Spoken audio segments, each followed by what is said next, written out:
Madame, mademoiselle, monsieur, bienvenue à Métro News. Voici les principaux titres qui seront développés aujourd'hui. Retour ce vendredi du président Jovenel Moïse après 2 jours passés à Georgetown, Guyana, où il participait au 28e sommet de la CARICOM. Tenue d'une soirée de gala ce week-end pour venir en aide aux sinistrés de l'ouragan Matthew dans la région du Grand Sud.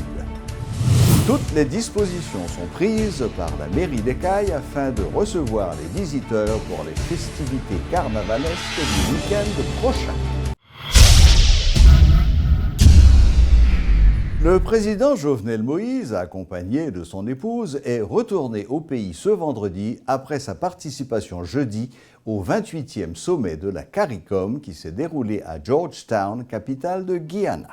Le reboisement, le commerce, les rapports diplomatiques ou encore la gestion de l'eau de surface étaient au centre des discussions engagées, a fait savoir le président, qui s'est dit satisfait des diverses rencontres avec ses homologues de la Caraïbe. Nous faisons une séance de travail sur les relations qui sont possibles entre Guyana et Haïti, parce que nous connaissons Guyana, son pays qui a environ 250 000 km². 97% Guyana, c'est forêt. Reboisement, qui c'est un acte volontaire aujourd'hui, il faut le dire un acte obligatoire. Dans le carnet Timounio, il faut nous avoir matière qui est le reboisement. Je parle avec eux pour me connaître réussite par eux dans le niveau reforestation, parce qu'il y a 87% la cailleuse et forêt. Je parle avec le président sous échange commercial, parce que Guyana, il produit bois en pile, il vend bois en pile, et nous-mêmes, nous voyons dans quelle situation que nous sommes. Et je parle avec le président tout sous comment 2 pays qui travaillent pour nous gagner consul honoraire, la caille nous chaque. L'eau de surface, ça c'était une pièce maîtresse de discussion. Il dit moi encore, dans le niveau ça, des collaborations que nous sommes capables de faire ensemble. De 2h30, nous sommes chita dans le caucus pour nous parler des problèmes stratégiques que Caraïbes Blanc a connaît aujourd'hui en matière de sécurité, en matière de problèmes drogue terroristes. Et moi-même, un point important que je devine avec lui, c'est le changement climatique. Là. Pour que 15 pays membres, et nous connaissons bien 4 autres pays qui jouent observateurs, pour nous comment nous mettre ensemble, j'aime dire Mounio, j'aime dire l'autre président, l'autre premier ministre, pour nous parler d'une seule voix, pour nous avoir un grand Caraïbe, pour nous comment nous faire, pour nous faire une mise en commun, pour nous avoir une assurance qui est capable de couvrir les pays qui sont dans les Caraïbes, là, ça nous mettre ensemble pour nous payer. Ça veut dire, là, on nous frapper, là, ça nous toutes à mettre ensemble, et puis pour nous profiter de ça, assurance à bail. Parce que, ou pas qu'à nos situations, là où une catastrophe naturelle qui frappe le pays, pour au moins assurance pas qu'à garantir 25% dans le coût des gaz. Ça est extrêmement important pour nous, parce que aujourd'hui, situation Grand Sud là, tout le monde connaît. Et il faut que nous fassions face à lui, nous ne pouvons pas courir pour lui. Nous sommes haïtiens, c'est haïtiens pareil nous yoyé. Il dit faut nous travailler pour que le Grand Sud lui retourne, mettez tête li sur route, progrès tout bon vrai. La mairie d'Écailles organise ce week-end une soirée de gala afin de venir en aide aux sinistrés de l'ouragan Matthew dans la région du Grand Sud. Cette soirée, offerte par l'orchestre Tropicana, se tiendra à l'hôtel Caribé ce samedi 18 février, avec la participation d'autres artistes tels que Bello, Jean-Jean Roosevelt et BIC. Les fonds récoltés seront utilisés pour réparer des tronçons de route, des maisons et pour aider les agriculteurs. Guito Édouard, président du comité organisateur, et Marie-Claudette Régis, maire assesseuse d'Écailles, donnent la garantie que l'argent collecté ira effectivement aux sinistrés. Nous arrivons dans un moment côté gala, ça après le réaliser. Et faut me dire, résultat actuellement dépassé santé pensée. Parce que normalement, nous dépassons le stade de 804 déjà qui vendent. C'est-à-dire que nous arrivons dans une situation côté que si on ne pas de 4, nous pas en mesure d'arriver devant barrière pour nous satisfaire tout le monde. C'est ça qui fait que gala ça va commencer à 9h avec artistes invités Bello, Jean-Jean Roosevelt et BIC. Et puis immédiatement après, peut-être une heure de temps après, à 10h, Tropicana d'Haïti pour commencer. Et Jean nous dit, c'est une contribution de 2500 gouttes par personne et nous revenons en situation côté que en pile institutions privées, publiques et des personnalités de la société civile porter contribution dans la réalisation de l'activité ça. Donc, nous arrivons, mais insister sur ça, si on monde peut-être river dans barrière ou bien dans porte hôtel la Caribé Convention Center dans Juvénal Pétionville, ou est que ou pas arriver à entrer, malheureusement c'est pas faute non, parce que mon cher événement ça résultat dans les pires en fait supérieur par rapport à ça nous pensé. Nous lancer invitation pour nous dire tout le monde qui a écouté nous là, tout le monde qui branche écran télévision yo, n'attend yo assoya à partir de 9h à l'hôtel Caribé dans gala festivité ça que Mairie Rocaille a offert nous ensemble avec l'orchestre Tropicana. Bien entendu samedi soir à côté de 9h. Dans ce sens, comme moi dis nous Mairie Rocaille avec tout le monde qui contribue pour permettre la réalisation de gala ça, nous voyons aucune chaîne remerciement. Minute n'a parlé avec nous là, nous avons des cas qui à terre, malheureusement pas qu'à couvrir tout ça, ça veut dire l'argent déjà, nous avons un objectif comme si nous avons cas pour nous recouvrir, nous avons l'autre bagaille pour nous faire dans l'infrastructure, si nous rentrons au cas, nous allons normalement l'argent à qui ça pas l'utiliser, comment nous allons le faire. Ça veut dire chaque fois nous avons un sou qui pas pour nous qui rentre dans la mairie, c'est en phase de reconstruction ville là, il peut aller directement dans ça les pour le faire. Dans ce sens ça, nous avons dit nous poser, nous pas besoin de fatiguer nous, l'argent pour l'utiliser à bon escient face à tout ça pour le faire aux monde qui était victime pour cyclone Mathieu, Jean nous te connaît qui était passé le 3 ou 4 octobre 2016 qui s'est passé là.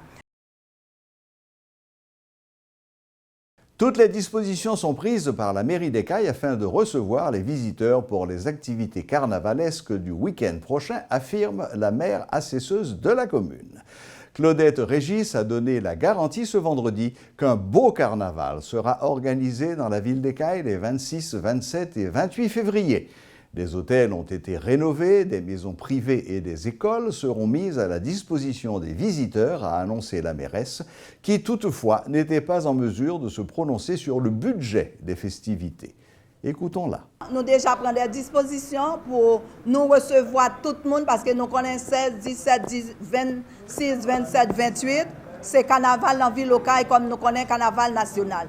Tout préparatif est déjà en cours. D'abord, un comité exécutif qui est là pour répondre à la nécessité. Dans des sous-commissions logistiques, administratives, culturelles et arts qui pour permettre tout le monde venir et recevoir. Il y a un comité logistique, il y a un comité accueil et hébergement. Ça veut dire nous connaissons en 2012 fait et fois ça malgré nous temps de péripéties, j'en nous dit qu'il y a un cyclone, mais nous baillons tête nos objectifs avec commune avoisinante. Nous connaissons malgré qu'il y a un ticket écrasé, nous prenons des dispositions côté vraiment avec les chambres d'hôtel, ça nous gagne. Ça nous refait maison personnelle côté nous gagne accueil, même des écoles qui sont vraiment très confortables. Nous allons prendre des dispositions qui pour permettre tout le monde venir dans le carnaval.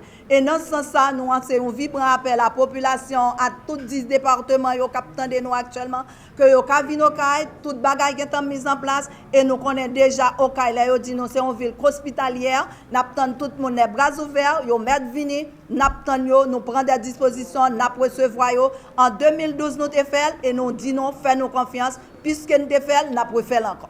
Côté n'a parlé, c'est le comité carnaval là. Actuellement, nous sous-tête vraiment ces conseils là. Mais le comité, il y a même qui a un budget a pas tombé au caille. C'est ça qui fait nous pouvons dire combien certainement il prévoit qui est disponible pour le carnaval là. La Fédération protestante d'Haïti ne voit aucun inconvénient à proposer un Premier ministre. Selon le président de la fédération, Sylvain Exantus, le pays n'a pas besoin d'un politicien comme Premier ministre. La fédération encourage Jovenel Moïse à trouver une entente au plus vite avec les différentes parties concernées afin de doter le pays d'un gouvernement. Il participait ce vendredi à la 27e assemblée de la Fédération des écoles protestantes. Écoutons ses déclarations. Le président de la République est en consultation avec plusieurs secteurs sous choix un Premier ministre. Nous croyons qu'il est important pour lui prendre temps, dialoguer en sorte que pour l'arrivée tomber sur la vraie personne. Et nous connaissons tout que le Parlement c'est un espace politique et certaines fois il y a des partages de responsabilités. Moi je crois que les supposés prendre temps pour lui faire ça. Et nous-mêmes, nous souhaitons le plus vite que possible pour payer un Premier ministre qui pour monter un programme avec un gouvernement pour attaquer les problèmes parce que le pays est en souffrance, un pays en agonie que nous gagnons. Nous n'avons pas un Premier ministre en poche, mais cependant, nous disponibles, les ressources protestantes sont disponibles pour servir le pays. Si on fait appel à un protestant, eh bien, bienvenue, nous gagnons toutes les compétences. L'expert Gaël Pinson appelle les autorités à tenir compte des leçons du passé dans l'organisation du carnaval et à respecter certains principes de base afin de garantir la sécurité des festivaliers. Invité ce vendredi à la rubrique Le Point, le responsable de Pinson SA a insisté sur l'importance de s'assurer que certaines consignes au niveau de la construction des stands et des chars soient observées pour ne pas mettre des vies en danger. Le problème, c'est que je ne connais pas déterminer la capacité de stand. Combien de monde que le prend. Et l'on peut déterminer la capacité de monde, pas oublier c'est dans l'ambiance carnaval. Les gens ont passé, les gens ont dansé, les gens ont bagarre, donc structure après solliciter en pile. Est-ce que tout ceci prend en considération? Deuxième bagage, on va mettre lumière. Qui j'ai sécurité? Quand on prend lumière, quand on prend courant, est-ce que côté A, il n'est pas est-ce qu'on calcule les charges là? Est-ce que la connexion est bien faite? Parce que game a fait c'est taper une sur l'autre, il y a ces petits boss qui ont fait connexion, ils volent les courants là, ils mettent les courants là, ou il y a un risque d'électrocution, ou il y a un risque d'incendie tout. Est-ce que vous faites? Deuxièmement, sortir secours, si vous avez un côté pour sortir. Il y a des escaliers, même escalier marin, pas de ça, il est presque vertical.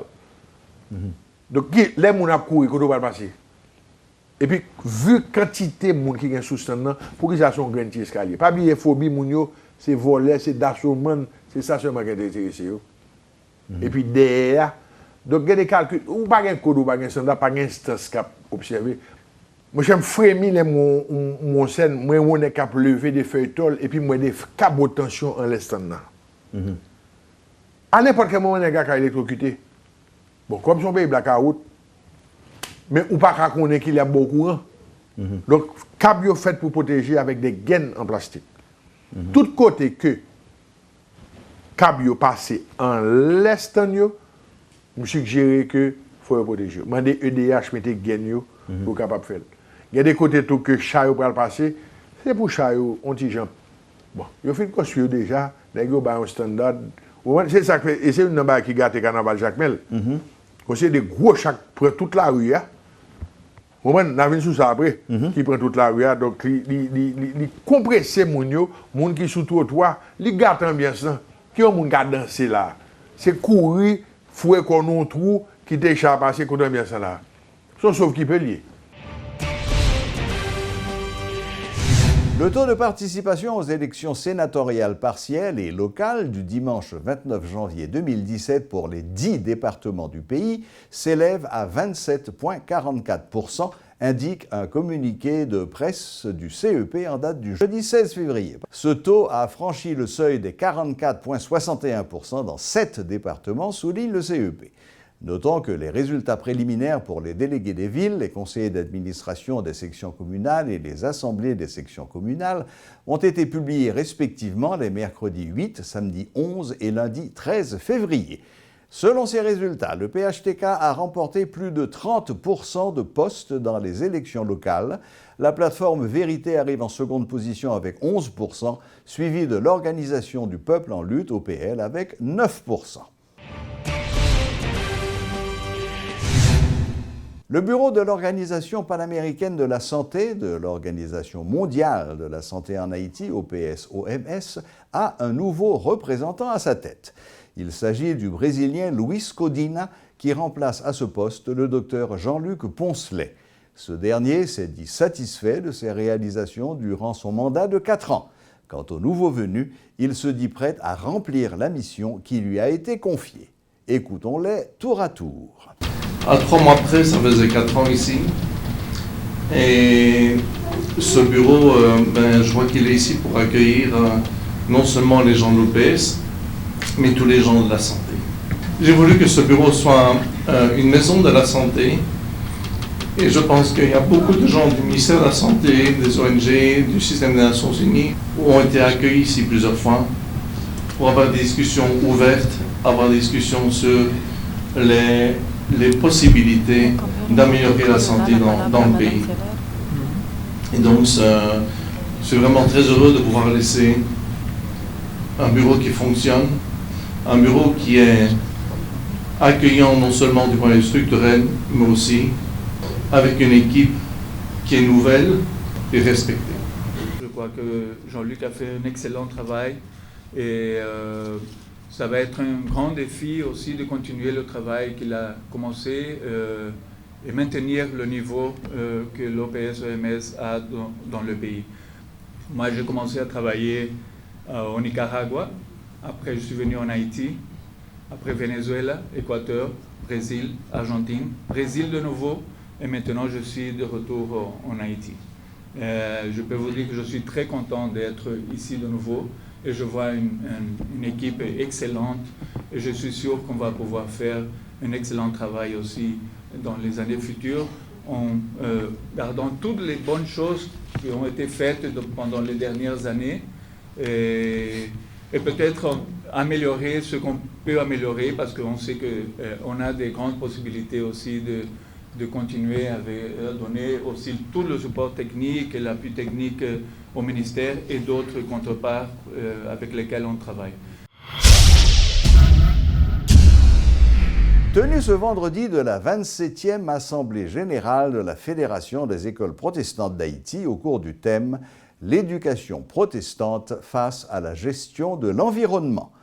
Devant la dégradation rapide de l'environnement, les écoles protestantes ne peuvent rester dans l'indifférence, a déclaré le pasteur Exantus, président de la Fédération, car la nature et la parole sont 2 éléments complémentaires du message divin, a argumenté l'homme de foi. L'école, c'est élément que l'Église met en pile l'accent sur pour permettre que les gens aient accès à l'écriture de la parole de Dieu. C'est ça que fait. Nous te jugé nécessaire, les anciens, pour mettre en fédération des écoles qui pour voir un coup d'œil sur toute l'école, pour guider et pour permettre que vous ayez un résultat que nous avons cherché. Nous avons cherché la qualité, nous pouvons joindre toute la qualité, mais le projet de qualité pour les écoles protestantes, il est là. Et héritage, c'est que chaque côté de l'église, généralement de l'école, et c'est la réforme même qui demande ça pour tout le monde aller à l'école. Près de 3000 écoles dans la fédération, un peu partout dans tout le pays, plus que 3000 écoles qui ont fonctionné sous la direction de la Fédération des écoles protestantes d'Haïti, fortement soutenue par la Fédération protestante. Carnaval à gogo! Plusieurs villes ou communes ont décidé d'organiser leur propre carnaval ce week-end. Il s'agit bien sûr du grand carnaval traditionnel de Jacmel, mais aussi de ceux de Pétionville, de Carrefour, de la Croix-des-Bouquets et des Gonaïves. Voilà, la boucle est bouclée. Merci de votre fidélité, bon week-end et à la prochaine, même heure, même chaîne.